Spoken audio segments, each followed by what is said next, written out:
recently attended the Amber Rose Slut Walk, a feminist walk put on by former 15-year-old stripper and Kanye West's ex-girlfriend, Amber Rose.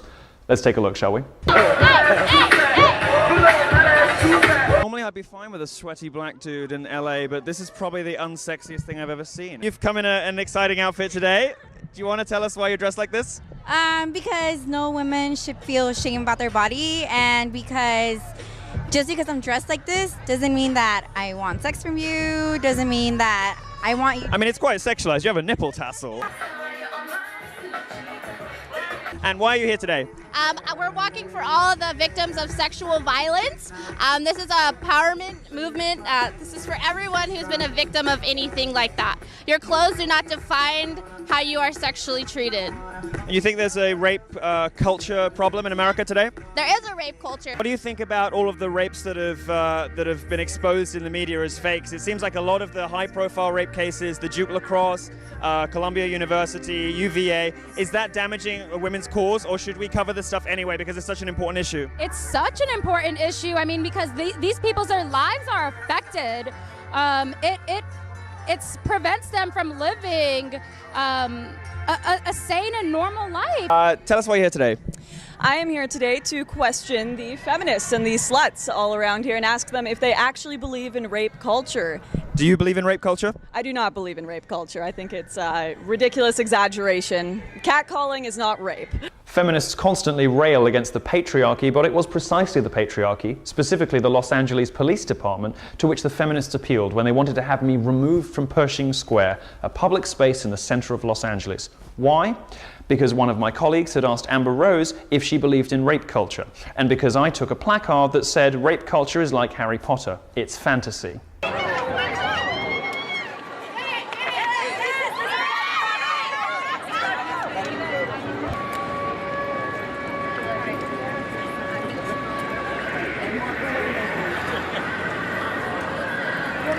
I'm Milo Yiannopoulos for Breitbart News. I'm here with Lauren Southern from the Rebel Media. We were just ejected from the Amber Rose Slut Walk by LAPD and the event security. Apparently free speech is alive and well in America, or maybe not. Lauren, what happened? Well, I asked Amber Rose if she believed in rape culture, and I guess one of the security groupies heard that and didn't quite like the question. So she followed Alam and I around, kept asking us who we were with, and I told her Rebel Media. Then she said she was going to, we had to shut off our stuff, or she was going to call security and then the LAPD.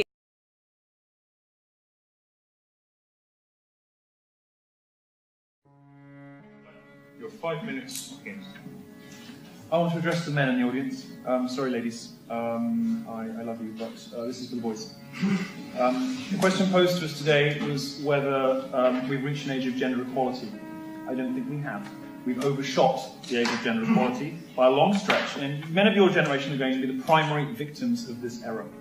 In secondary school, you will have experienced a system that is tilted against boys.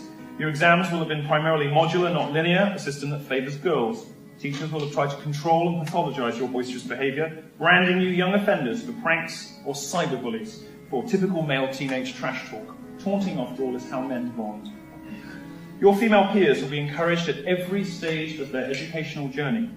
They will be told to join a STEM field. They'll be showered, in fact, with grants and awards, prizes and encouragement. And then when they do get to applying for those jobs, you will be discriminated against just because they're a girl. You'll be the recipients of nothing. There are no programs for men. The suggestion of having a men's officer at York University was laughed at by the student union. At university, you will be told that you're rapists in waiting, that you need to attend consent classes. Your natural love and affection for women will be muted. You will be faced with an impossible choice: suppress your natural, healthy romantic interest in women or risk a charge of rape or sexual harassment. If you speak out against this hostile and unfair environment, you will be persecuted by rabid mobs of politically correct lunatics, as well as the full force of the establishment media as well. When your studies are completed, you'll enter a jobs market that is stacked against you. With companies pressured from all directions to hire women, you will be at a 2-to-1 disadvantage if you are in STEM subjects, and possibly worse in others. If you do happen to land a job, a single inappropriate remark or a single accusation of an inappropriate remark or any unsubstantiated allegation can destroy your reputation forever. Despite all this, I'm not worried for you, because you're men. Your incalculable, intolerable, impossible obstacles have been placed before you precisely to overcome. And overcoming is what men do best. It's in the nature of men to battle on under impossible odds. We do that in war, we do that in all sorts of things, and we will do it here. Throughout your education, you will have been fed a grim history of what men have done through the centuries. You'll be told that straight white men are worse than the Nazis. You'll have been told nothing good about your sex, your race, or your orientation. But I'm going to tell you something good, and it is, if the patriarchy exists, women should be grateful for it. It is what took us to space. It is what builds roads. It is what built the internet. It is what protects and provides for women.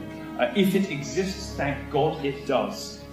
With their strength and determination, men have tamed the wilderness. Men built cities and walls around us. They built the buildings that we're in. And their curiosity led us to explore the oceans. Their ingenuity has allowed us to reach the moon. And whenever, feminism rises up and tries to ridicule you, to demean you for what you are, and, it's interesting, like, I was going to talk at this university, right, and I was called by my interlocutor a troll. She said it would demean the institution to have me here. When she talked about a Sunday Times article by a respected journalist, she sought to demonize him, even though he's not here to defend himself. She said Martin Daubney was a bad person. Martin Daubney's a close friend of mine. He's a great person. He's spent the last 5 years of his life advocating for the rights of men and boys. But this is what they do. Don't pay any attention to it. Don't listen to it. We're not in an age of gender equality. Straight white women in the West are the most privileged class in the history of our species. But you'll be fine.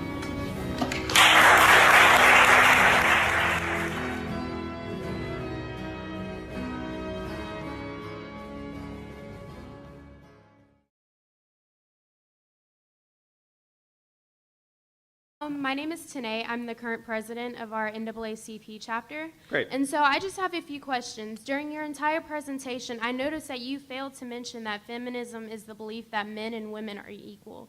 So do you not think this? And then also, I noticed when you were talking about America's values and about how great America is, you failed to mention that our nation was built on the power of white men without the acknowledgement of black people, the Indians, women at least. So do you not think that men and women are equal? Do you not acknowledge the problems that we have here in America that does, in fact, not make America great?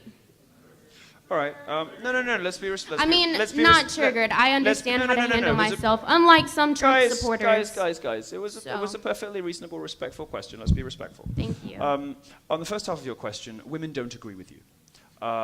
Fewer than 1 in 5 women in America describes themselves as a feminist, even though over 85% of them believe in inequality between the sexes.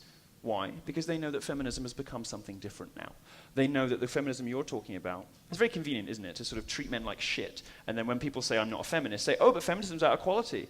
That's not what feminism has become. It's not what feminism is anymore. Feminism is a mean, vindictive, spiteful, nasty, man-hating philosophy. So that why has very would you little, well, let me promote- finish, because I let you finish, okay? That has very little to do with the equality of the sexes and a lot to do with man-hating. And the way that you know that is women are abandoning it in their millions. Women don't want feminism anymore. They have rejected your version completely. They don't agree with you. In the UK, the numbers are even worse. Just 7% of women in the UK describe themselves as feminist, despite the fact that 92% of women in the UK believe in equality of the sexes. It's very clear what's happening. They don't believe that those two things mean the same, because if they did, they'd give the pollsters the same answer to both those questions. Women know that feminists say one thing and do another. Women know that the primary purpose of feminism these days isn't to promote equality, it is to beat down on men. So you've lost, you have a big PR problem on your hands. And when you come up and say, well, how dare you not mention that it's actually just about equality of the sexes, don't you believe in equality of the sexes? I very clearly said in my speech multiple times that I do, and that I love women, that I care about them. But, this sleight of hand that feminists play, when they're perfectly happy to treat men like shit and spread these conspiracy theories about the patriarchy, these lies about the wage gap, lies about campus rape culture, and then turn around and play the victim and play innocent and say, feminism's just about equality. Give me a break. Give me a break. So, as to your second part of your question, I get some shit from conservatives for this answer, by the way, but I agree with you. I agree with you that there are structural historical problems in this country. I agree with you that the black community has been treated like hell by both Democrats and Republicans. I just don't think Black Lives Matter is the answer. I don't think that throwing your toys out the pram and burning your own cities is the answer. I think better schools would help.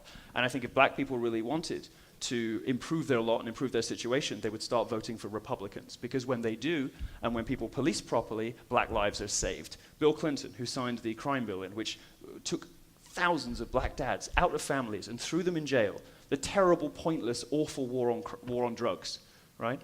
Replacing, you know, the black dad with the state, which is what Democrats have systematically tried to do to you guys for generations.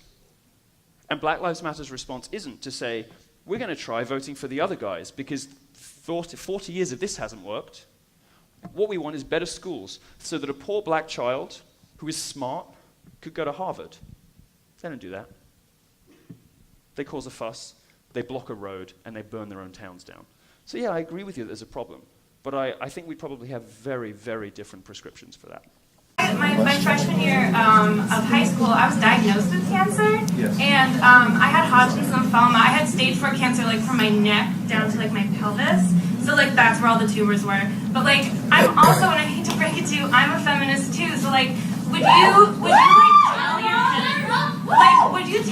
what would you tell my parents like when I was diagnosed and like almost about to die? Would you be like, I'm so sorry that she also believes in like equality of the sexes? Like that's such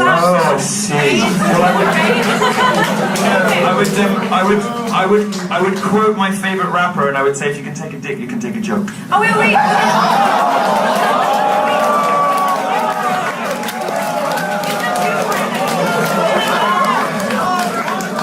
Next question, please. Okay, wait, no, it's a two-parter. I said it was a two-parter. All right, go ahead.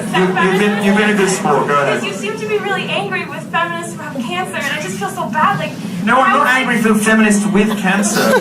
You seem to misunderstand how humor works. Oh, I'm sorry. I really don't understand humor. I'm just a woman, so I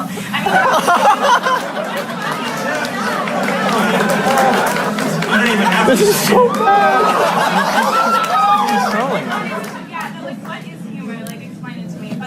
It's not what you're doing. The next question. Thank you very much. No, I'm not done. So when I did we